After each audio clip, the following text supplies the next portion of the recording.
Let's talk about the problems. The normal body temperature is 98.4 Fahrenheit. What is this temperature on Celsius scale? At what temperature do the Fahrenheit and Celsius scale coincide?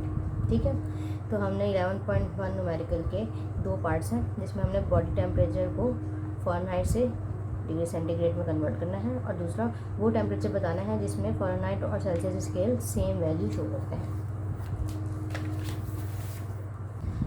सो आप देख सकते हैं कि given data में temperature in Fahrenheit given था 98.4 Fahrenheit और temperature in degree centigrade find करना था। इसका फार्मूला होता है C = 5.9 3 - 32 5/9 F फ़ारेनहाइट में टेम्परेचर था 98.4 था, वो हमने पुट किया। आंसर जब इसको सॉल्व किया तो आंसर निकला 36.88 डिग्री सेंटीग्रेड। ये हमारा फर्स्ट पार्ट सॉल्व हो गया यहाँ पर, ठीक है।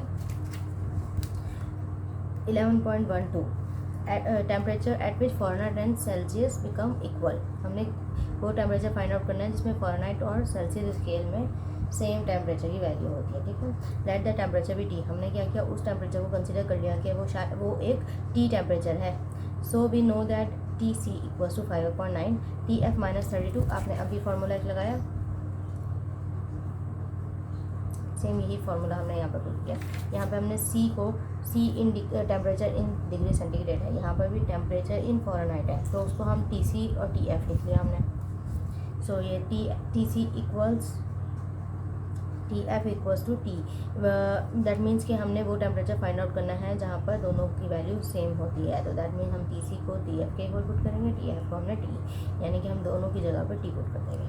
तो हमने जब इसको रिप्लेस किया T = 5/9 T - 32, तो हम जब इसको सॉल्व किया, जब हम ना इधर डिवाइड हो रहा था उधर जाके मल्टीप्लाई हो जाएगा। ये अंदर जब हमने ब्रैकेट सॉल्व की, T वाले टर्म एक साइड कर ली और आंसर हम जब निकाला तो ये आया -40 डिग्री सेंटीग्रेड, ठीक है। तो -40 डिग्री फ़ारेनहाइट या -40 डिग्री सेंटीग्रेड, दोनों पे इसकी वैल्यू होगी -40। नेक्स्ट न्यूमेरिकल है हमारे पास, स्टेटमेंट देख लें। A steel rod has a length of exactly 0.2 centimetre at 30 degree centigrade. What will be its length at 60 degree centigrade. क्या मतलब हो कि एक स्टील रॉड है जिसकी लेंथ है 0.2 सेंटीमीटर और उसका टेम्परेचर था 30 डिग्री सेंटीग्रेड, यानी कि जब ये 30 डिग्री सेंटीग्रेड पे था तब इसके तब इसकी लेंथ थी 0.2 सेंटीमीटर। अगर इसके टेम्परेचर को हम 60 डिग्री सेंटीग्रेड कर दें तो इसकी लेंथ कितनी होगी, ये हमने फाइंड आउट करना है, ठीक है। तो आप देख रहे हैं कि ये लेंथ बढ़ रही है, यानी कि एक डायमेंशन बढ़ रही है, तो लीनियर एक्सपेंशन हो रही है यहाँ पे, ठीक है। तो हम लीनियर एक्सपेंशन के केस को किस तरह से डिस्कस करते थे, हमारे पास फार्मूलाज थे लीनियर एक्सपेंशन, ठीक है। गिवन डेटा में क्या है हमारे पास, लेंथ गिवन है 0.2 सेंटीमीटर एट 30, तो इसको केल्विन में कन्वर्ट किया। आपने टेम्परेचर को केल्विन में लाजमी कन्वर्ट करना है। हर न्यूमेरिकल को सॉल्व करने से पहले आपने इन सब डेटा को SI यूनिट्स में लेकर जाना है। अच्छा, तो ये इसको हमने L1 को भी सेंटीमीटर से मीटर्स में कन्वर्ट कर लिया। हमने L2 फाइंड करना है। T2 टेम्परेचर क्या गिवन था 60 विच इज़ 333.16 केल्विन। तो मटेरियल हमने बताया कि स्टील है, स्टील रॉड है, तो डेल्टा T हमारे पास क्या आया, इन दोनों का डिफरेंस ले लें। अच्छा, टेम्परेचर का डिफरेंस जब भी लेते हैं हम, तब आप डिग्री सेंटीग्रेड और केल्विन दोनों में टेम्परेचर का डिफरेंस डेल्टा T सेम आता है, ठीक है। लेकिन आप ज़्यादा सही प्रैक्टिस यही है कि आप इसको केल्विन में यूज़ करें, आप इसे कमें ना करें, ये आप ना करें। आपने केल्विन में कन्वर्ट करके ही उसका टेम्परेचर का डिफरेंस लेना है, ठीक है। तो वो 30 केल्विन आया। अच्छा, अब आपके पास फार्मूला था लीनियर एक्सपेंशन का, L' = L × 1 + alpha delta T। Alpha क्या चीज़ है, कोएफिशिएंट ऑफ लीनियर एक्सपेंशन ना।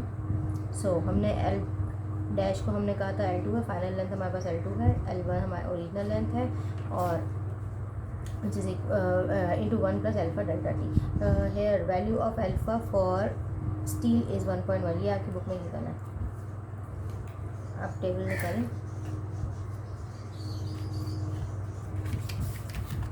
ये देखें 11.1 स्टील की वैल्यू यहाँ पर गिवन है 1.1 × 10⁻⁵ पर केल्विन इसका यूनिट है, ठीक है। तो आपने यही वैल्यू यहाँ पर अल्फ़ा की ले लेनी है, ठीक है। L2 क्या आ गया, जब आपने इसमें वैल्यूज़ पुट की सारी, तो इसको सॉल्व करने के बाद आंसर आया 0.20066 सेंटीमीटर, ठीक है। Okay, so next numerical, find the change in volume of an aluminum sphere of 0.4 meter radius when it is heated from 0 to 100 degree centigrade. एक हमारे पास एलुमिनियम मटेरियल का स्फेयर है जिसका रेडियस है 0.4 मीटर्स। इसका रेडियस 0.4 मीटर उस वक्त था जब इसका टेम्परेचर 0 था, 0 डिग्री सेंटीग्रेड था, यानी कि 273 केल्विन था। तो अगर हम इसका टेम्परेचर बढ़ा दें 100 डिग्री सेंटीग्रेड कर दें तो इसके वॉल्यूम में कितना एक्सपेंशन होगा, ठीक है। तो ये वॉल्यूम एक्सपेंशन का केस है। 3 डायमेंशंस में कोई भी इंक्रीमेंट होता है वो वॉल्यूम कंसिडर होता है। तो हमने गिवन डेटा क्या था, डेल्टा भी फाइंड आउट करना है। Material of sphere was aluminium, radius was 0.4 metres, T1 was 0 degree centigrade which is equal to 273.16 kelvin, T2 हमारे पास था 100 विच इज़ 373 केल्विन, ठीक है।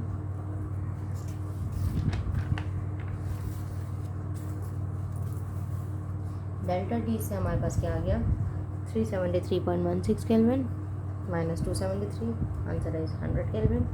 डेल्टा वी हमने फाइंड आउट करना है। डेल्टा वी का क्या फॉर्मूला है, बीटा वी डेल्टा टी।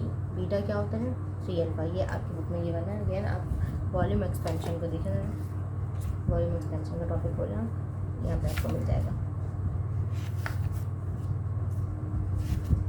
ये देखिए delta V is equal to beta V delta T, 11.5 equation, ठीक है। बीटा किसके इक्वल है 3α, बीटा इज इक्वल टू 3α, ये हमें इक्वेशन 11.8 से मिलता है, ठीक है। तो आपने बीटा की वैल्यू 3α यहाँ पर पुट कर दी, सही। तो जब आपने पुट की तो ये बन गया बीटा की जगह आ गया 3α multiply by v was initial volume, ठीक है, डेल्टा टी। अब हमें तो गिवन था रेडियस, स्टेटमेंट में हमें रेडियस गिवन था ना, ये देखें रेडियस ऑफ स्फीयर गिवन था, तो रेडियस से हम वॉल्यूम निकाल सकते हैं इसका। सो वॉल्यूम क्या होता है, वॉल्यूम ऑफ स्फीयर का फॉर्मूला होता है 4/3 पाई आर क्यूब, ठीक है, 4/3 पाई आर क्यूब। तो आपने इसमें आर की वैल्यू पुट की तो हमारे पास वॉल्यूम आ गया, इनिशियल वॉल्यूम आ जाएगा, ठीक है। So value of alpha for aluminium is 2.4 multiply by 10⁻⁵ पर केल्विन। ये भी आपकी बुक में गिवन है 11.1 टेबल के अंदर। ये एल्यूमिनियम पहली वैल्यू 2.4 क्रॉस 10⁻⁵ पर केल्विन। तो यही वैल्यू हमने यहाँ पर इसकी पुट की, और जब हमने सारी वैल्यूज़ पुट करके आंसर निकाले तो डेल्टा भी आ गया 0.00193 मीटर क्यूब, सही। तो ये हमारा न्यूमेरिकल नंबर 3 भी सॉल्व हो गया। Now is 11.4 calculate the root mean square speed of hydrogen molecule at 800 kelvin. Root mean speed क्या होते हैं, एक होती है मीन स्क्वायर स्पीड या mean square velocity. Mean square velocity को हम शो करते हैं वी स्क्वायर बार से।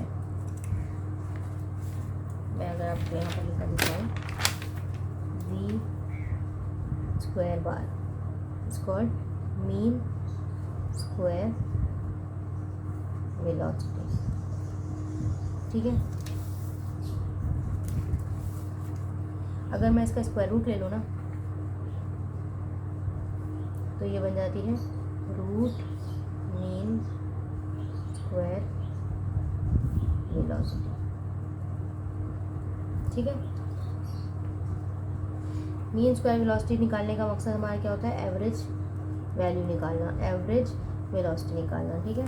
तो जब हम वेलोसिटी का, लेकिन ये स्क्वायर होता है, यहाँ पे स्क्वायर ऑफ वेलोसिटी होता है। तो अगर हमने इसका average velocity in terms of not square just velocity अगर फाइंड करनी है तो इसका स्क्वायर रूट लेना पड़ेगा, ताकि 1/2 इसकी पावर 1/2 होती है और इसकी 2, तो ये दोनों कैंसिल होकर वी बार बच जाएगा। तो हम इसको वी बार ऐसा नहीं लिखते, मगर इसको हम लिखते ही v square bar under root ही है, और इसको हम कहते हैं VRMS। ये भी एक एवरेज फाइंड करने का तरीका है। सो डेल्टा टी क्या आया था, sorry 11.4 given data was hydrogen. Determine the root mean square speed of hydrogen molecule at 800 kelvin. Temperature given है 800 केल्विन और हमें बता दिया गैस है हाइड्रोजन, ठीक है। तो उसकी root mean square speed find out करनी है।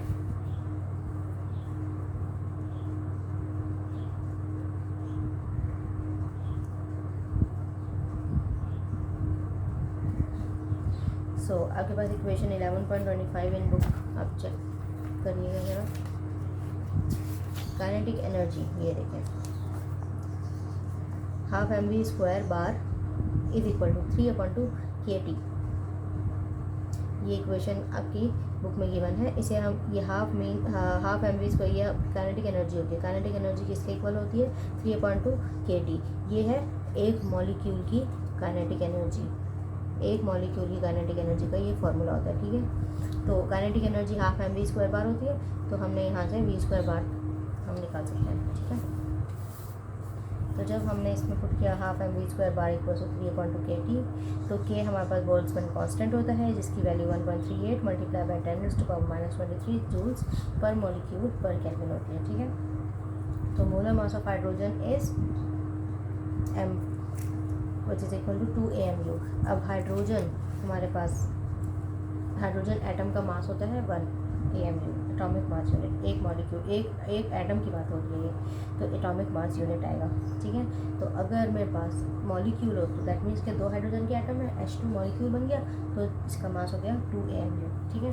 तो अगर AMU को हमने कन्वर्ट करना हो किलोग्राम्स में, ये हमने क्यों करना है? बिकॉज हम हर न्यूमेरिकल में वैल्यूज़ को स्टैंडर्ड SI यूनिट में हम पुट करते हैं, सिस्टम इंटरनेशनल, ठीक है।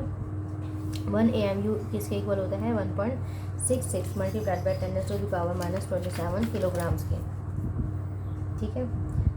1 AMU इसके इक्वल होता है। तो 2 AMU किसके इक्वल होगा? 3.32 मल्टीप्लाई बाई 2 कर देंगे आप इसको। 2 AMU हमें था ना मॉलिक्यूल ऑफ हाइड्रोजन का मास।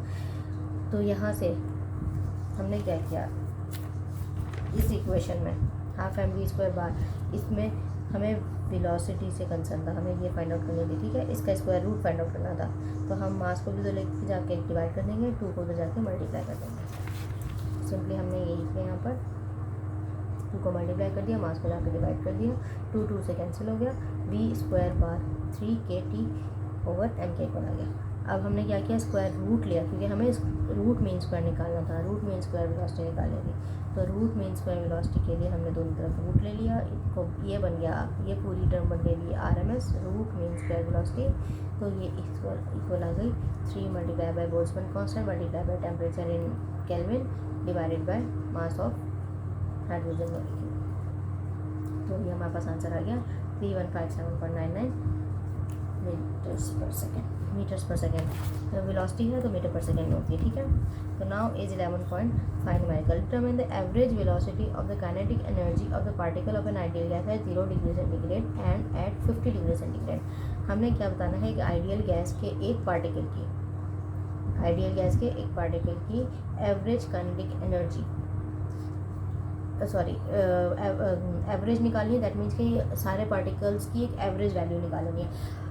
Ideal gas consist of, ideal gas या कोई भी गैस कंसिस्ट ऑफ पार्टिकल्स ना, पार्टिकल्स मॉलिक्यूल्स भी हो सकते हैं, एटम्स भी हो सकते हैं। मोनोटॉमिक गैस है like helium, neon, argon, krypton, xenon, तो ये हमारे पास एटॉमिक फॉर्म में होती है, ठीक है। यानी ये हीलियम अगर होगा तो हीलियम He की ही फॉर्म में होगा, ठीक है। एक ही एटम होगा इसका, ठीक है, यही इसका पार्टिकल होगा, यही स्टेबल पार्टिकल है इसका, ठीक है।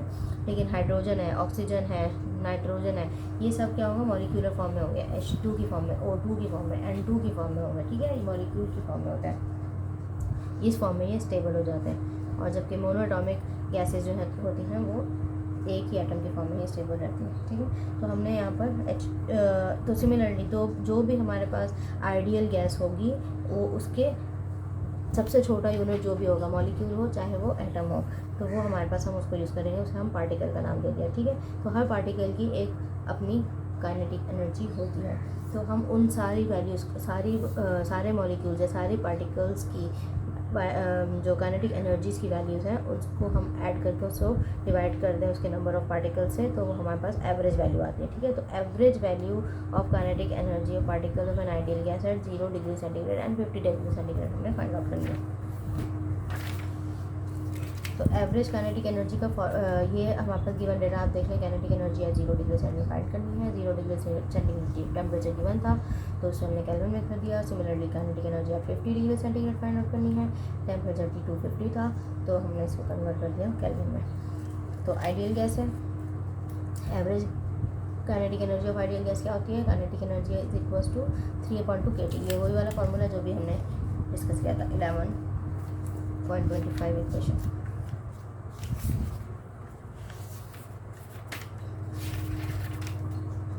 ये इक्वेशन है 11.25। हाफ एम वी स्क्वायर क्या है? काइनेटिक एनर्जी है, एवरेज काइनेटिक एनर्जी।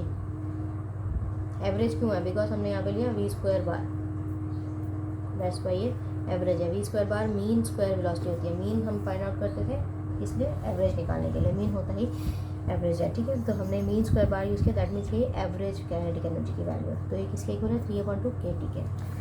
तो सिंपली हमने यहाँ पर काइनेटिक एनर्जी को पुट किया 3/2 kT के बोल्ट्जमैन कांस्टेंट था तो हमने इसकी वैल्यू ली 1.38 × 10⁻⁻23 joules per molecule per kelvin. तो हमने जब इसको 0 डिग्री सेंटीग्रेड के लिए टेम्परेचर को 0 पुट किया, यानी कि 273 केल्विन पुट किया, तो हमारे पास आ गई kinetic energy at 0 degree centigrade.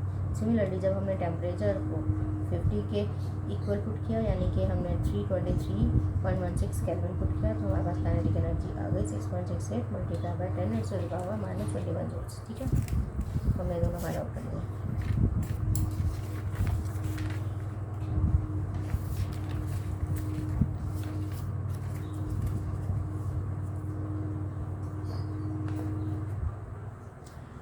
अब पार्ट 20 का देखें। What is the kinetic energy per mole of an ideal gas. पहले क्या थे? एक पार्टिकल्स के थे, अब है 1 मोल आइडियल गैस है तो उसकी टोटल काइनेटिक एनर्जी क्या होगी? 1 mole of ideal gas contain Avogadro's number of molecules. 1 mole Avogadro's number of एक मोल किसी भी गैस में हमारे पास 1 मोल कोई भी सब्सटेंस हो उसके अंदर एवोगाड्रोस नंबर ऑफ पार्टिकल्स मौजूद होते हैं, ठीक है। तो हमारे पास एक रिलेशन होता है बोल्ट्जमैन कांस्टेंट और एवोगाड्रोस नंबर को अगर आप मल्टीप्लाई कर दें तो ये जनरल गैस कांस्टेंट बन जाता है, ठीक है। इसी बात को मैंने बोल्ट्जमैन कांस्टेंट की वैल्यू हमें पता होती है, एवोगाड्रोस नंबर की वैल्यू भी हमें पता होती है, दोनों कांस्टेंट्स हैं। इन दोनों कांस्टेंट्स को आप जब मल्टीप्लाई करते हैं एक नया कांस्टेंट आ जाता है, उसे हम कहते हैं जनरल गैस कांस्टेंट, ठीक है। जनरल गैस कांस्टेंट इसी की वैल्यू मैंने फाइंड आउट करने के लिए ये सारा प्रोसीजर किया, ठीक है, ताकि आप लोग को समझ आ जाए कि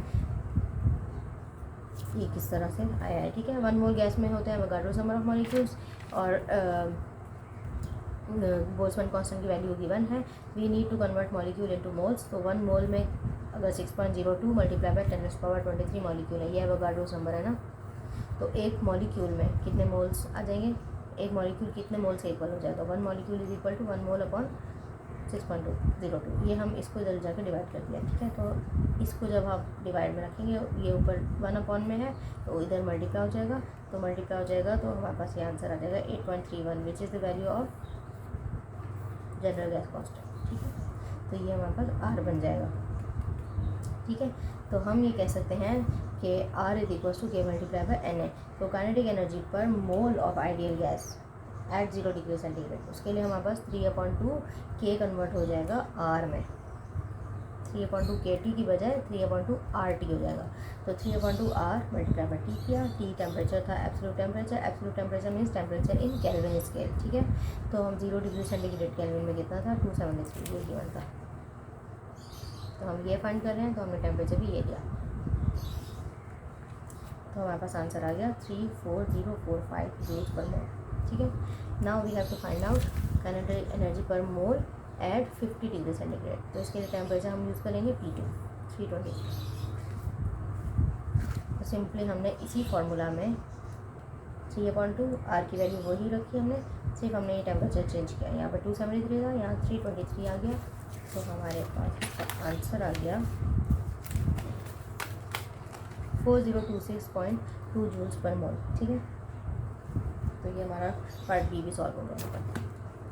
Now is 11.6. A 2 kilogram iron block is taken from a furnace where its temperature was 650 degree centigrade and placed on a large block of ice at 0 degree centigrade. Assuming that all the heat given by given up by the iron is use to melt the ice, how much ice is melted. अब इसमें क्या हो रहा है कि 2 kilogram iron का block है, एक आयरन का ब्लॉक है जिसका मास है 2 किलोग्राम, उसे हमने फर्नेस में रखा हुआ है, उसका टेम्परेचर है 650 डिग्री सेंटीग्रेड। ठीक है, इसको आप कन्वर्ट कर लेंगे केल्विन में। अच्छा, अब हमने क्या किया, इस आयरन के ब्लॉक को निकाला और रख दिया एक लार्ज ब्लॉक ऑफ आइस के ऊपर। उसका टेम्परेचर था 0 डिग्री सेंटीग्रेड, आइस का टेम्परेचर था 0 डिग्री सेंटीग्रेड। उसके ऊपर हमने जब गरम आयरन का ब्लॉक रखा तो आइस मेल्ट होगी। तो हमने ये फाइंड आउट करना है कि कितनी आइस मेल्ट हुई। ठीक है, तो सिंपली हमने मास ऑफ वाटर निकाल लेना है।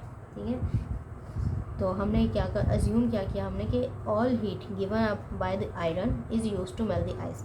सारी की सारी हीट जो भी आयरन के अंदर हीट कंटेंट जो भी था उसका, वो सारा का सारा ट्रांसफ़र हो गया आइस को। दैट मीन्स कि कोई भी इन्वायरमेंट में हीट डिसिपेट नहीं हुआ। ठीक है, तो सारी की सारी हमने आइस को मेल्ट करने में यूज़ कर ली। मास ऑफ आयरन था 2 किलोग्राम, टेम्परेचर T1 था 650 डिग्री सेंटीग्रेड, केल्विन में कन्वर्ट किया 923 बन गया। T2 था 0 डिग्री सेंटीग्रेड, ये था आइस का टेम्परेचर, तो ये इसको कन्वर्ट किया केल्विन में। तो मास ऑफ आइस हमने फाइंड आउट करना है कि कितना आइस पिघला। अच्छा, heat content of iron find out करने के लिए क्या तरीका होता है, MCP डेल्टा T, सिंपल। ठीक है, MCP डेल्टा T। और हीट एब्जॉर्ब बाय आइस हम कैसे फाइंड आउट करते हैं, उसके लिए होता है mass of ice multiply by latent heat of fusion of ice. Latent heat of fusion क्या होती है, लेटेंट हीट ऑफ फ्यूजन वो अमाउंट ऑफ हीट होती है जो रिक्वायर्ड होती है 1 यूनिट मास ऑफ आइस को पिघलाने के लिए। यानी 1 यूनिट मास आइस को लिक्विड वाटर बनाने के लिए जितनी हीट रिक्वायर्ड होती है वो लेटेंट हीट ऑफ फ्यूजन कहलाती है। ठीक है, latent heat of fusion of ice is fixed quantity. ये हमेशा वाटर के लिए एक फिक्स्ड क्वांटिटी होती है जिसकी वैल्यू होती है 336,000 जूल्स पर केल्विन। ठीक है, इसे हम एंथैल्पी ऑफ फ्यूजन भी कहते हैं। ठीक है, अच्छा, और आयरन का CP क्या होता है, हीट कैपेसिटी। हीट कैपेसिटी क्या चीज़ थी,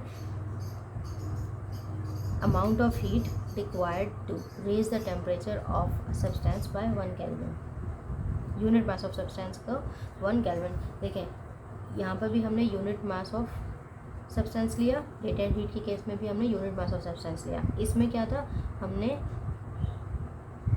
फेस चेंज किया, यानी कि हमने सॉलिड से लिक्विड बनाया, या फिर अगर लिक्विड से वेपर भी बना सकते हैं, उसे हम लेटेंट हीट ऑफ वेपराइजेशन फिर कहते हैं। ठीक है, तो इसमें क्या होता है, फेस चेंज हो रहा होता है। तो यूनिट मास सब्सटेंस का अगर फेस चेंज होगा तो वो लेटेंट हीट होती है। यूनिट मास ऑफ सब्सटेंस का अगर 1 केल्विन टेम्परेचर बढ़ता है तो वो हीट कैपेसिटी होती है।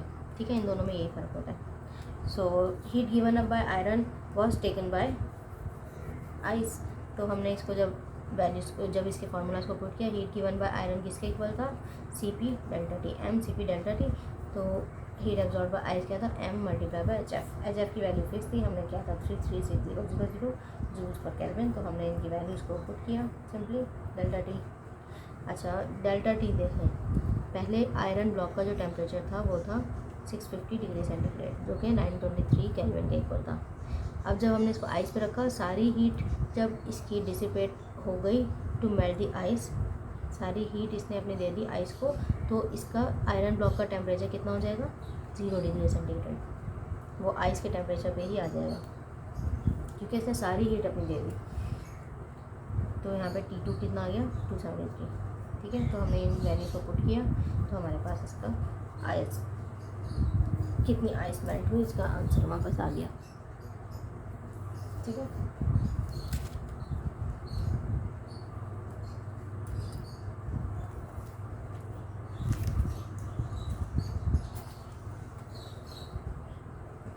नेक्स्ट न्यूमेरिकल है, in a certain process 400 joules of heat are supplied to a system and at the same time 150 joules of work are done by the system. What is the increase in the internal energy of the system?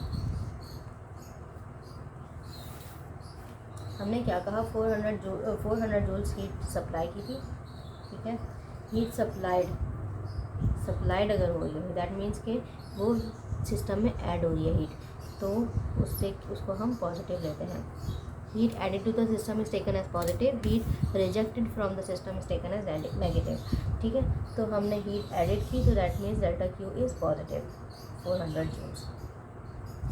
अच्छा, system ने work किया 150 joules of work is done by the system. that means कि work done by the system क्या होता है, expansion होती है. ठीक है, एक्सपेंशन में क्या होता है, एक्सपेंशन में क्या होता है, वॉल्यूम इंक्रीज होता है, डेल्टा भी पॉजिटिव होता है. जब डेल्टा भी पॉजिटिव होता है तो डेल्टा डब्ल्यू भी पॉजिटिव होता है, क्योंकि डेल्टा डब्ल्यू का एक और फार्मूला आपने देखा होगा, delta W was equal to P delta V. अगर ये पॉजिटिव होगा तो ये भी पॉजिटिव आएगा, पी तो कांस्टेंट है. ठीक है,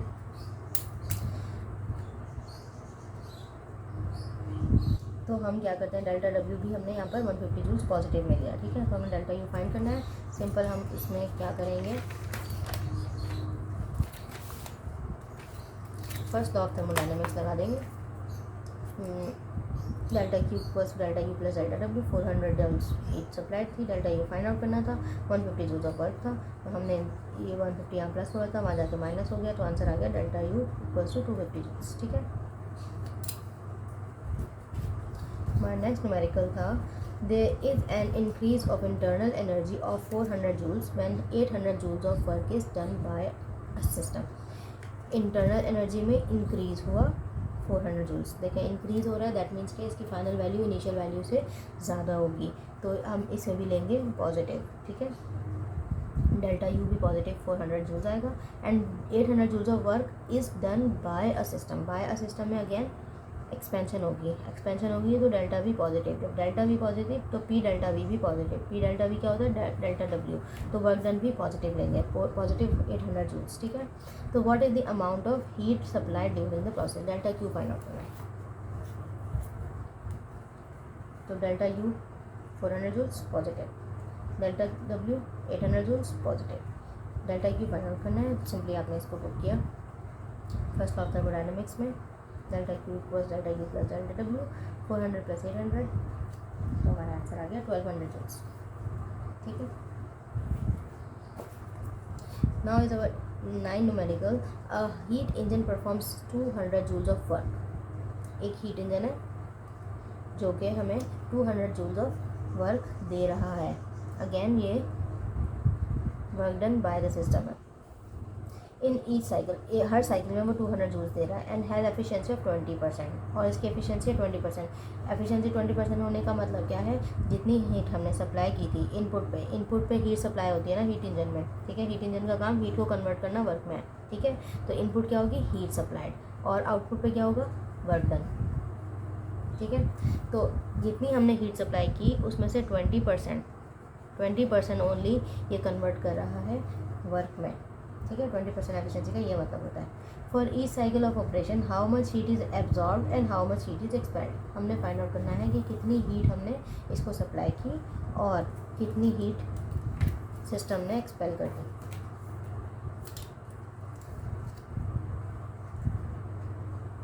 सो गिवन डेटा में आप देखें कि वर्क डन कितना था, 200 जूल्स, एफिशिएंसी थी 20%. तो हमें क्यू एडिड फाइंड आउट करना है और क्यू रिजेक्टेड फाइंड आउट करना है. एफिशिएंसी ऑफ हीट इंजन का क्या फार्मूला होता है, delta W over Q added, means output over input. Input पे हम हीट सप्लाई करते हैं तो क्यू एडेड आ गया, और आउटपुट पे हमें वर्क डन मिलता है हीट इंजन से, तो डेल्टा डब्ल्यू आ गया. ठीक है, तो एफिशिएंसी इसकी थी गिवन 20%, 200 जूल्स वर्क दे रहा था, क्यू एडेड हमें फाइंड आउट करना था. सिंपली इसको उधर ले जाए, इन दोनों को दिला के अच्छा, जब हम परसेंटेज का साइन हटाते हैं ना तो वहाँ पर आ जाता है 1/100, 20 मल्टीप्लाई में 1/100. ठीक है, तो ये 20 क्यू एडिड हो गया. क्यू एडिड को इधर ले जाएं, बाकी 100 उधर जाके मल्टीप्लाई हो जाएगा, 220 यहाँ आके डिवाइड हो जाएगा. ठीक है, तो ये हमने इस तरह किया, इसको सॉल्व किया, 1000 जूल्स आ गया. पार्ट 1 हमारे पास सॉल्व हो गया.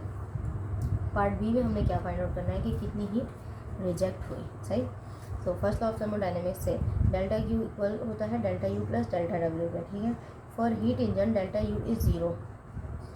Change in internal energy of heat engine 0 होता है. क्यों, क्योंकि ये एक साइक्लिक प्रोसेस में काम कर रहा है. ठीक है, anything any system which is working in a cycle, ठीक है, दैट मीन्स वो एक रिवर्सिबल प्रोसेस हो रहा है, ठीक है, रिवर्सिबल प्रोसेस हो या साइक्लिक प्रोसेस हो, तो उसमें change in internal energy zero होता है, क्योंकि वो अपनी इनिशियल स्टेज पे होता है, फिर वो घूम पे के पूरा अपने सारे प्रोसेसेस को कवर करता हुआ वापसी उसी स्टेज पे आ जाता है। जब वो उसी स्टेज पे आएगा दैट मीन्स कि उस टाइम उस पर वहाँ पर उसका प्रेशर भी वही था और वॉल्यूम भी वही हो गया और टेम्परेचर भी वही हो गया। तो इसमें जब कोई चेंज नहीं होगा तो इसमें इंटरनल एनर्जी में भी कोई चेंज नहीं होगा, ठीक है। तो ये टर्म हो जाएगी ज़ीरो, ठीक है।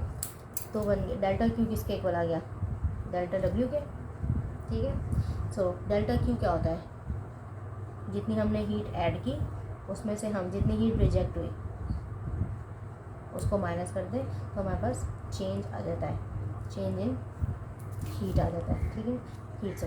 तो वो which is equal to delta W. तो हमने क्या किया, क्यू एडेड हमने फाइंड आउट कर ली थी 1000 जूल हमने यहाँ पर पुट कर दी, क्यू रिजेक्टेड हमने यहाँ पर फाइंड आउट करनी है और 200 जूल ऑफ वर्क भी हमें गिवन है। तो हमने जब इसको इधर ला के माइनस कर, इधर प्लस हो रहा था इधर आके माइनस हो गया, ये इधर माइनस था वो जाके प्लस हो गया, तो क्यू रिजेक्टेड हमारे पास आ गया 800 जूल्स, 800 जूल्स, ठीक है।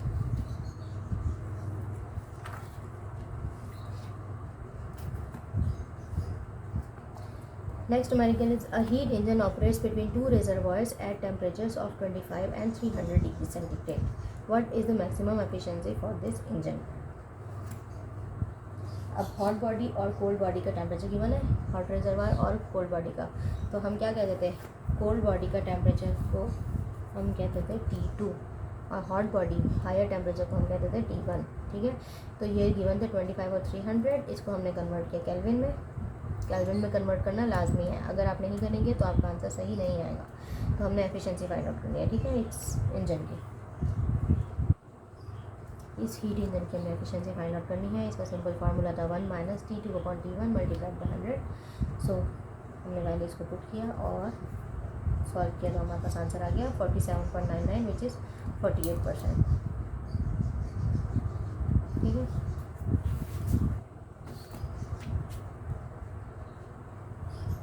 अब 11.11 न्यूमेरिकल है, the low temperature reservoir of a Carnot engine is at 7 degree centigrade. Low temperature reservoir का, लो टेम्परेचर रिजर्वायर का टेम्परेचर हमारे पास गिवन है 7 डिग्री सेंटीग्रेड कार्नो इंजन के, सही है, एंड एफिशिएंसी ऑफ 40%, एफिशिएंसी भी बता दी और लो टेम्परेचर रिजर्वायर का टेम्परेचर भी बता दिया। It is desire to increase the efficiency to 50%। अब हम क्या चाह रहे हैं कि इसकी एफिशिएंसी 40% की बजाय 50% हो जाए।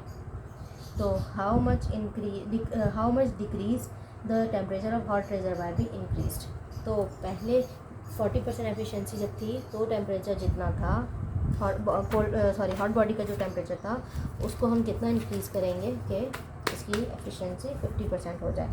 कोल्ड बॉडी का टेम्परेचर तो हमने फिक्स किया हुआ 7 डिग्री सेंटीग्रेड, ठीक है। तो हम डाटा को देखें कैसे लिखा हमने, temperature of cold reservoir was T2। Cold reservoir का टेम्परेचर हमेशा T2 होता है, इसके साथ 2 आता है, ठीक है। तो T2 एक्चुअल किसके इक्वल था 7 डिग्री सेंटीग्रेड, तो उसको केल्विन में कन्वर्ट किया हमने 280 हो गया। तो actual efficiency of the engine was 40%, actual efficiency was 40%। हमारी डिज़ायर एफिशिएंसी कितनी है 50%। हम चाहते हैं कि इसकी एफिशिएंसी 50% हो जाए। तो हमने T1 डिज़ायर्ड भी फाइंड करना है और T1 एक्चुअल भी उसके लिए हमें फाइंड करना ही पड़ेगा पहले, ठीक है, क्योंकि हमने असल में फाइंड करना है कि कितने डिग्रीज टेम्परेचर हॉट रिजर्वायर का टेम्परेचर कितने डिग्रीज इंक्रीज हुआ, दैट मीन्स कि डेल्टा T फाइंड करना है एक्चुअल में, ठीक है। हाउ मच, तो ये डेल्टा T किसके इक्वल होगा, how much temperature of hot body shall be increased, यानी कि T1 desired delta T will be equal to T1 desired minus T1 actual, ठीक है। तो डेल्टा T इसके इक्वल होगा। हमने हॉट बॉडी का टेम्परेचर में कितना इंक्रीज़ आया वो फाइंड करना है, ठीक है, हॉट बॉडी का टेम्परेचर। तो हॉट बॉडी का टेम्परेचर T1 होता है, तो हमारे पास 2 है, एक है 50% एफिशिएंसी के साथ, उसे हमने कहा डिज़ायर्ड, एक है 40% एफिशिएंसी के साथ, वो उसे हमने कहा एक्चुअल, ठीक है।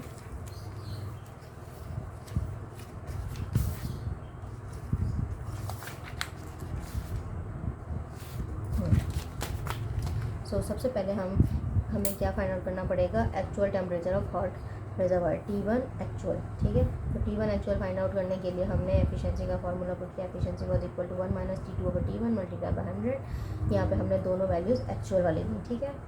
तो ये 40% गिवन था, 1 माइनस T280/T1, T1 एक्चुअल हमें फाइंड आउट करना था, मल्टीप्लाई बाय 100। तो हमने इसको सॉल्व किया तो हमारे पास आ गया आंसर आ गया 467 केल्विन। तो हमारा actual temperature of hot body आ गया। Similarly if we desire to increase the efficiency to 50%, अगर हमने 50% करनी है इसकी efficiency, then we will apply same procedure for 50% efficiency. हम यही प्रोसीजर अप्लाई करेंगे फॉर 40 की बजाय 50% एफिशिएंसी के लिए, ठीक है। तो ई डिज़ायर्ड इसके इक्वल हो जाएगा 1 minus T2 desired upon T1 desired multiply by 100। अच्छा, अब यहाँ पर देखिए हमने T2 डिज़ायर्ड क्या है, कोल्ड बॉडी का टेम्परेचर, ठीक है। कोल्ड बॉडी का टेम्परेचर हमने 7 डिग्री सेंटीग्रेड फिक्स किया हुआ था फॉर बोथ केसेस, ठीक है। तो यहाँ पर 7 डिग्री सेंटीग्रेड भी आएगा।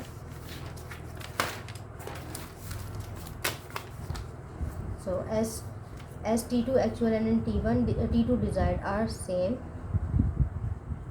T2 actual and T2 desired दोनों, T2 मीन्स कोल्ड बॉडी का टेम्परेचर वो सेम है, because in the statement we need to find the temperature of hot reservoir. So 50% efficiency was equal to 1 minus T2/T1 multiply by 100। Values को सारी put किया, इसको rearrange किया, T1 को हम दूसरी साइड पे ले गए, सब सॉल्व किया तो आंसर आ गया 560 kelvin. For 40% efficiency temperature of hot body was 467 kelvin.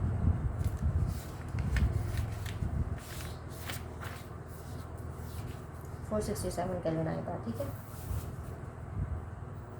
For 50% efficiency temperature of hot body is 560 kelvin. So कितना इन दोनों में चेंज आया, 560 माइनस 467 कर दिया तो आंसर आ गया 93 केल्विन। तो आपकी बुक में यही आंसर है 93 केल्विन, ठीक है। तो ये हमारे पास सारे न्यूमेरिकल यहाँ पर सॉल्व हो गए।